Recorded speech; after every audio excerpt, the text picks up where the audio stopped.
Maintenant, on va parler de ta présence sur les réseaux, évidemment. Ok. Tu es très présent sur TikTok, tu as plus de 800 000 followers, félicitations Merci. déjà. Merci. Le magazine de propagande du Printemps républicain, Franc-Tireur, t'as traité de TikTokard. Oui, c'est vrai. Qu'est-ce que tu fais de cette réputation, de ce surnom? Ça m'amuse beaucoup Mhm. parce que je pense que le niveau de l'insulte est relatif au seum que ça développe chez ces médias, puisque ce qu'ils ne supportent pas, c'est qu'on ait une capacité d'expression autonome qui ne passe pas par eux. Mhm. Donc eux, ils nous tapent dessus avec, par exemple, Franc-Tireur, je ne sais pas combien il y a d'abonnés, mais ça doit être ridicule, risible, et ça ne doit tenir que par les financements des bourgeois qui aiment bien avoir des médias pour nous taper dessus. Donc ils parlent à personne, à part à eux-mêmes. Ça leur donne un sentiment d'important parce qu'ils ont fait un magazine. Ils racontent n'importe quoi à l'intérieur. Ils ne comprennent pas la société parce que traiter des députés de TikTokers alors même que TikTok a permis, TikTok et pas seulement TikTok, hein, Instagram, plein de réseaux sociaux ont permis justement à une jeune génération de se saisir de ce qui se passe à l'Assemblée nationale et des combats politiques, bah, c'est une forme de mépris. Pour moi, je m'en fous, j'ai l'habitude, mais surtout pour les gens qui utilisent les réseaux sociaux, qui est énorme. Mhm. Enfin, je veux dire, insulter des députés qui sont sur TikTok justement pour essayer de donner accès à ce qu'ils font à l'Assemblée nationale sur ce réseau social-là, c'est insulter les gens qui viennent regarder les vidéos. Moi, quand j'ai une vidéo qui fait 3,5 millions de vues, où je dis à Madame Le Pen, ici, il n'y a que des descendants d'immigrés dans l'Assemblée nationale, allez-y, levez la main les descendants d'immigrés, et que ça fait ces vues-là, je me dis, bah voilà, j'ai atteint le niveau d'un journal télévisé, d'un gros journal télévisé. Et je pense que c'est ça qui les énerve en fait, c'est qu'on arrive à faire passer. Parce que sinon, c'est inexplicable comment ça se fait qu'il y ait autant de gens qui rejoignent la France Insoumise, qui viennent avec nous, alors même qu'on se fait taper dessus sans arrêt. Bah, c'est parce qu'on arrive à faire passer nos idées indépendamment du système médiatique, et ça, je pense que c'est insupportable pour eux. On dit parfois simpliste ou trop cash. Ça, c'est un truc qui m'étonne, parce que j'ai l'impression de ne pas faire ça. Mhm. Dans le sens où je fais des vidéos justement où j'essaye d'expliquer les choses et de détailler. Notamment, je fais une vidéo tous les samedis sur ma chaîne YouTube où j'essaye de rentrer un peu dans le détail de l'actualité politique, de ce qui s'est passé à l'Assemblée nationale. J'essaye de faire des contenus dans lesquels j'explique ce qui se passe. Après, c'est vrai, moi je considère que chaque réseau social a une grammaire particulière et que c'est pas la même chose de s'exprimer sur TikTok que ça va être de s'exprimer sur YouTube ou que ça va être de s'exprimer sur Twitter. X. Ex-Twitter. Donc j'essaye d'adapter ma manière de parler et ma manière de présenter les choses à chacun des réseaux sociaux. D'ailleurs, parfois, je fais des vidéos pour TikTok. On a des discussions avec Alex qui aimerait bien les mettre sur X. Je dis, bah non, c'est trop TikTok, quoi. C'est trop la grammaire de TikTok. Donc c'est vrai que mes vidéos, des fois, elles peuvent être un peu cash. Par ailleurs, je suis une personne normale, quoi. Bon, d'accord, j'ai été élu député à l'Assemblée nationale. Mais déjà, c'est difficile de se rendre compte qu'on est une autre personne que seulement soi-même, c'est un peu bizarre comme truc. Hein. Donc il y a cette partie-là qui est difficile. Par ailleurs, ça prend du temps de se mettre dans ce rôle-là et de pas être juste soi-même et d'être ce qui est attendu de nous. Tu vois, j'ai changé ma tenue vestimentaire, je mets des cravates. Bon, là, j'ai pas mis parce qu'il fait chaud. Mais j'essaye de correspondre à ce qu'on attend d'un député à l'Assemblée nationale. Donc je pense, moi, que le contenu que je fais sur mes réseaux sociaux, justement, il est plutôt explicatif. Il essaye de faire entrer dans les débats. Après, c'est vrai, des fois, je dis des trucs voilà, un peu bourrins, un peu cash, parce que je veux faire réagir les gens et j'espère mobiliser. Donc là, ça va pas être forcément la même fonction. Mais globalement, ceux qui me disent ça, je les invite à regarder mes vidéos sur YouTube, à regarder mes notes de blog, par exemple. C'est bizarre, je fais des notes de blog qui font des vingtaines ou des trentaines de pages sur mon ordi. Et personne va les lire en me disant ah bah dis donc c'est simpliste ou je sais pas quoi. Bah non, allez regarder le contenu, allez regarder dans le détail. Et j'essaye de porter un certain nombre d'idées, notamment autour de l'idée républicaine, en la reliant à ce que c'est que la gauche. Mais voilà, donc je trouve que c'est des critiques qui sont un peu légères. Voilà. Ok. Merci Je sais beaucoup. pas si j'ai répondu à la question. Non, si, c'était très bien. Maintenant, on va parler cannabis et hypocrisie politique. Pourquoi légaliser le cannabis, selon toi, c'est une urgence politique? Alors d'abord parce que le trafic de stupéfiants, ils appellent ça comme ça, de drogue d'une manière générale, c'est quelque chose qui est très problématique dans le pays, à la fois parce qu'il y a des personnes qui se font tuer associées au trafic, à la fois parce que c'est potentiellement un État dans l'État qui peut s'organiser, puisque c'est des moyens financiers qui sont considérables, des gens qui sont armés. L'État se construit sur le monopole de la violence physique légitime. Là, il y a plus un monopole de la violence physique. Il y a des gens qui sont armés, qui sont y compris capables de s'organiser, capables d'aller chercher des mecs en prison dans une transition, comme on a pu le voir avec Mohamed Amra. Donc, c'est des gens qui sont très puissants, très forts. Et moi, je pense que pour les combattre, il faut arrêter d'être dans des méthodes, allez, on fait les gros bras et je sais pas quoi. Tous ces moyens-là existent déjà. Donc, ils sont mis en place, ils sont inefficaces et on continue, on rajoute des moyens qui, au final, sont privatifs de liberté, non pas pour les narcotrafiquants, encore que ça puisse être une question même de savoir si il faut appliquer les méthodes que eux appliquent à la population, mais en fait, c'est privatif de liberté à la fin pour tout le monde. Donc nous, c'est ça qu'on dénonce dans la méthode qui est faite. Et où il y aurait des méthodes qui sont beaucoup plus efficaces. Et notamment quand on dit qu'on veut taper au portefeuille les trafiquants, par exemple légaliser le cannabis, ça leur fait perdre les revenus qui sont associés au cannabis. Alors pas totalement, pas tout, parce qu'il resterait bien sûr un marché noir et que c'est difficile d'assécher totalement un marché illégal. Mais on peut se fixer l'objectif d'assécher au maximum ce marché-là. Est-ce que ça a des effets négatifs sur la santé de légaliser le cannabis ? Bah non, parce que ça permet de faire davantage de prévention, c'est-à-dire que l'argent qui rentre dans les caisses de l'État, il est utilisé pour faire de la prévention, pour alerter sur les risques, notamment de la consommation avant 25 ans. Et donc c'est un cercle vertueux. On sort de l'argent des mains des trafiquants, on légalise, donc on crée de l'emploi, des recettes fiscales, et ça permet de faire une prévention que évidemment les dealers vont pas faire. C'est pas vrai qu'un dealer il va pas dire attention, ne consomme pas avant 25 ans, ou bien attention, ne consomme pas plus de temps, sinon c'est dangereux pour ton cerveau. Enfin, évidemment que non, son but c'est de vendre, donc il va pas faire de la prévention, il va juste vendre. Par contre l'État, si jamais il décide d'une légalisation sous contrôle d'État, là pour le coup il peut agir efficacement sur la prévention pour faire diminuer la consommation.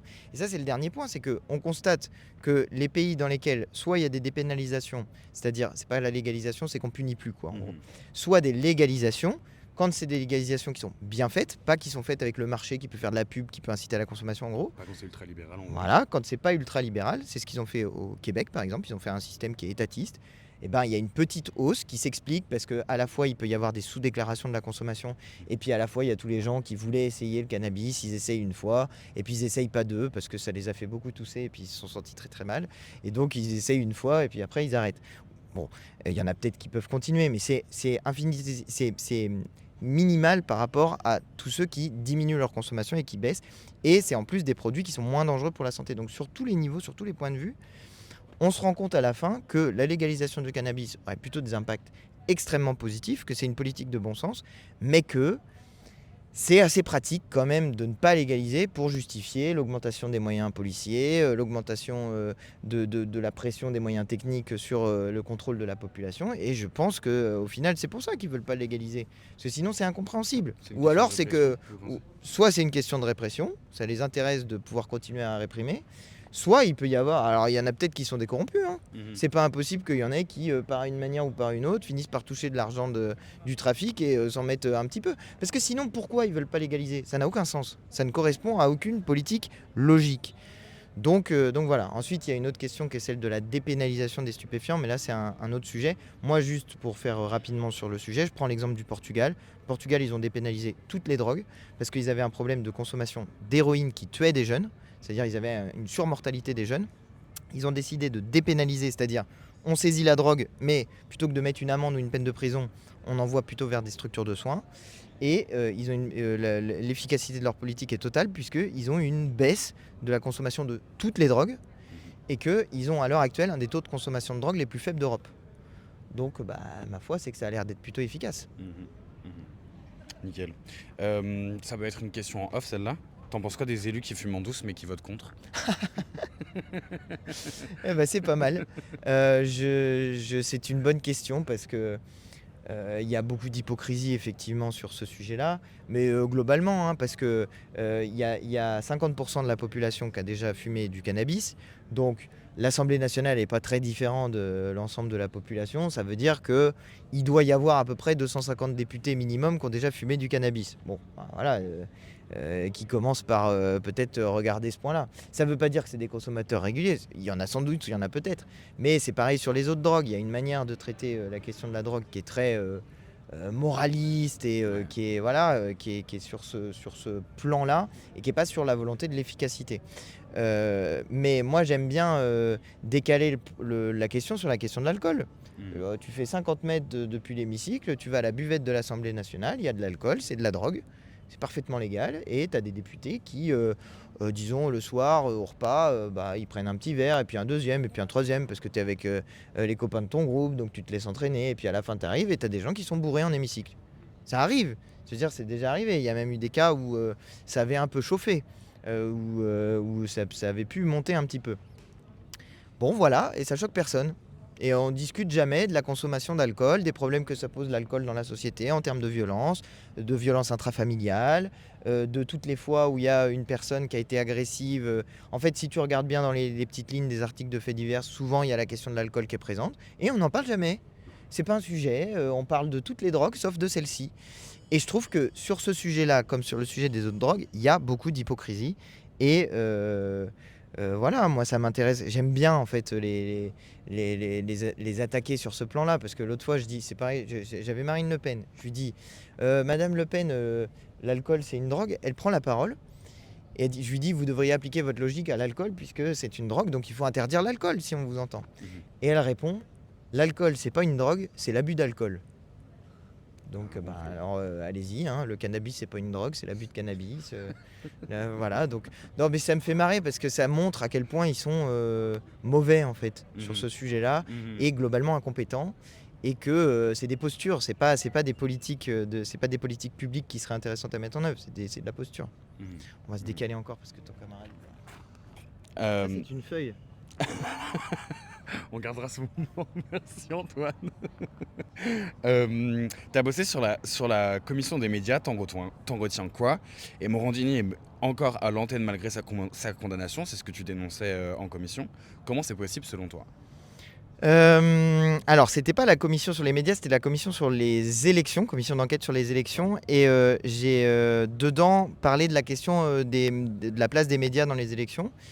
Et c'était pas une question qui se posait directement dans l'organisation des élections, mais comme j'avais les responsables de CNews devant moi, j'ai fini par leur demander, parce que moi je suis très choqué. Et en fait, il y a plein de gens qui sont énormément choqués par le fait qu'une personne condamnée, c'est pas une personne suspectée, c'est une personne qui est condamnée pour corruption de mineurs, puisse être à l'antenne et comme si de rien n'était. Par ailleurs, dans les peines comme ça, il y a normalement des règles qui sont qu'il ne doit pas travailler avec des mineurs.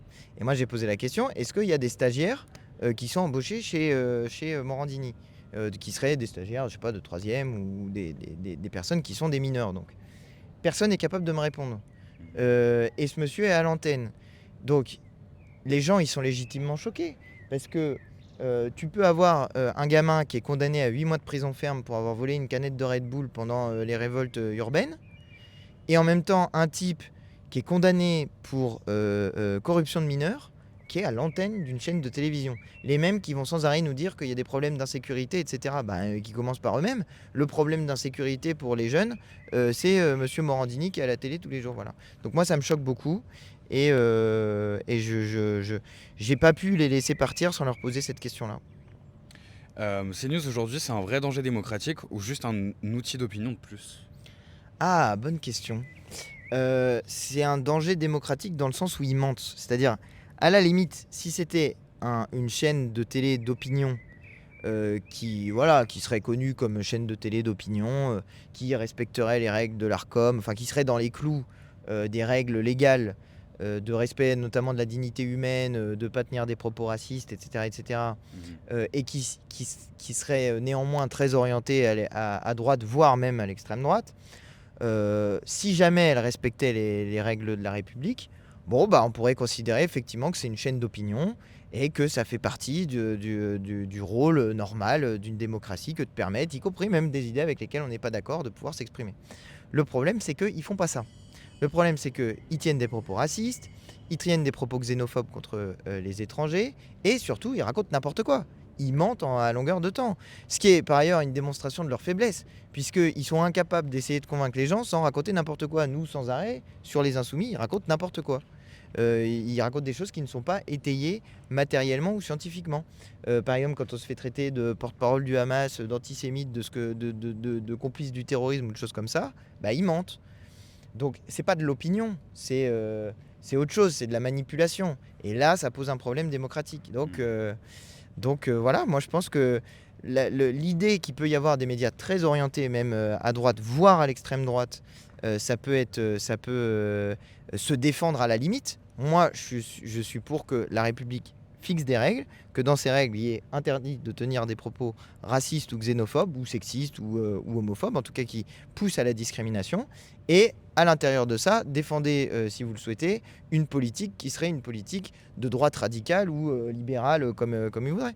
Mais ils en sont incapables, de toute évidence, de respecter ni la loi, ni la morale. Mais ça, la morale, c'est beaucoup leur demander. Merci beaucoup. Alors, quand Retailleau parle de barbare après des émeutes, ça t'a fait réagir fort. C'est quoi le problème avec ce mot? C'est un mot qui fait référence. Historiquement, si on remonte vraiment très très loin, l'idée c'est celle de l'Empire romain. C'est-à-dire que tu avais une limite, le limes, qui était la frontière de l'Empire romain.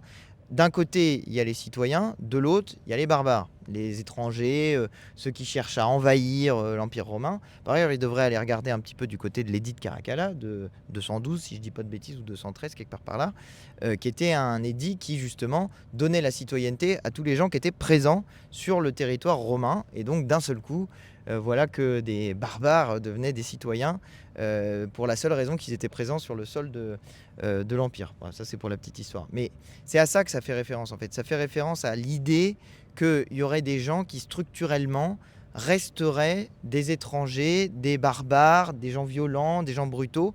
Et ça fait, d'une certaine manière, un lien entre des étrangers, parce que barbare, c'est à ça que ça fait référence historiquement. Il le sait très bien, Retailleau, il n'est pas débile, il n'est pas stupide. Surtout quand on sait son amour pour l'histoire de la Vendée et du Puy du Fou.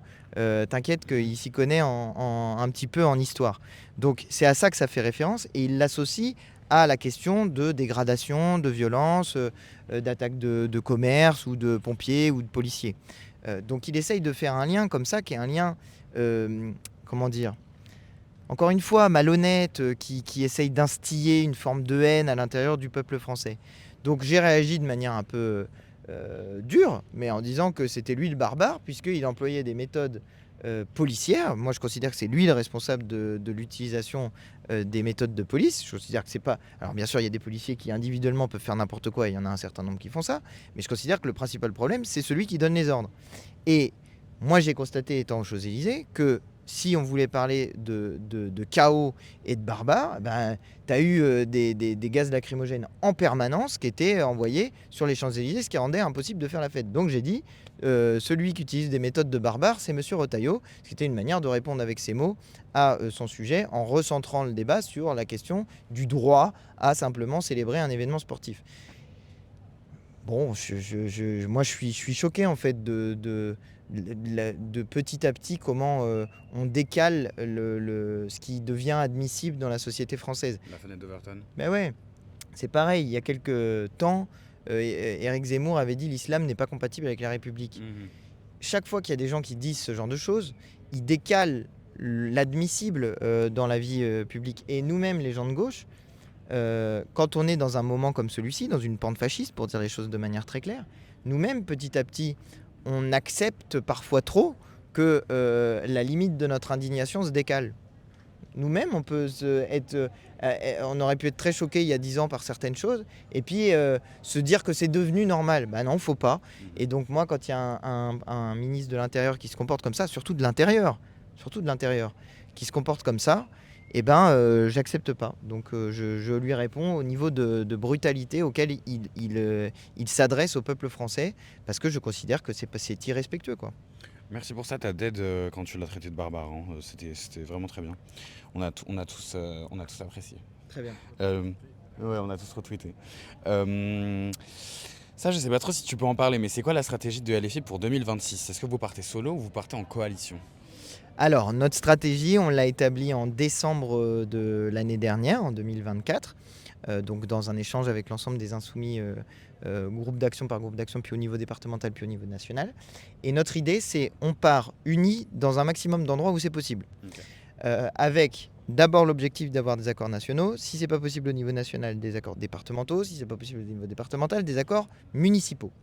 Et éventuellement avec plusieurs villes qui peuvent être en balance. Voilà. Donc notre objectif, c'est que notre programme soit respecté. On a créé 9 garanties programmatiques, on a appelé ça comme ça, qui sont des garanties démocratiques, sociales, environnementales. Et puis on a une deuxième exigence qui est qu'on soit respecté, qu'on ne soit pas là pour faire la pointe sur les listes, que les insoumis, ça soit oui, bah, on est là pour la force militante, mais quand il s'agit d'avoir les postes de pouvoir et de décision, et ben, d'un seul coup, c'est plus pour les insoumis. Ça, on n'est pas d'accord avec ça. Donc, ce qu'on fait, c'est que nous, on est ouvert à la discussion avec tous ceux qui veulent discuter avec nous, mais qu'on veut se faire respecter. Et donc, on ira soit avec d'autres si jamais ça se passe bien, y compris en étant derrière eux si jamais on considère qu'il y a des endroits où c'est plus efficace comme ça, soit en étant devant si on considère que c'est nous où c'est plus efficace, et puis si jamais personne nous respecte et qu'il n'y a pas moyen de s'entendre, eh bien on ira aux élections et on verra bien, puisque les élections municipales sont des élections à 2 tours et qu'entre les 2 tours, il y a la possibilité aussi que des listes qui n'étaient pas ensemble au premier tour s'associent au deuxième tour. Et bon, bah, puisqu'il y en a qui veulent regarder les rapports de force, nous sommes prêts à regarder les rapports de force. Voilà. Mais cette fois-ci, on ne se fera pas marcher sur les pieds. Super.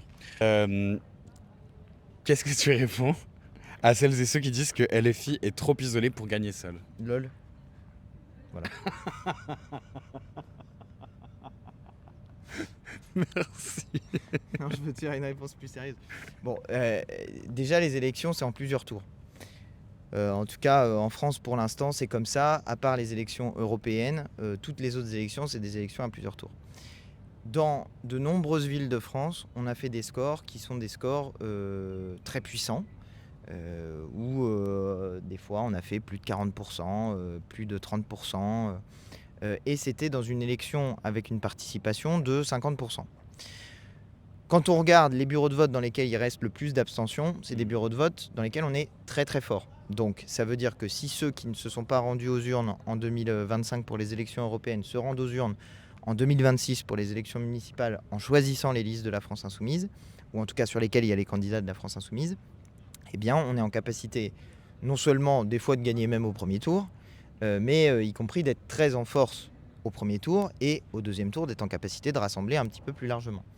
Je signale que, par exemple, pour Villeneuve-Saint-Georges, ce qui s'est produit, c'est qu'on était en tête de l'élection municipale, qu'on a tendu la main aux autres forces politiques et que certains ont cherché des prétextes pour ne pas venir avec nous.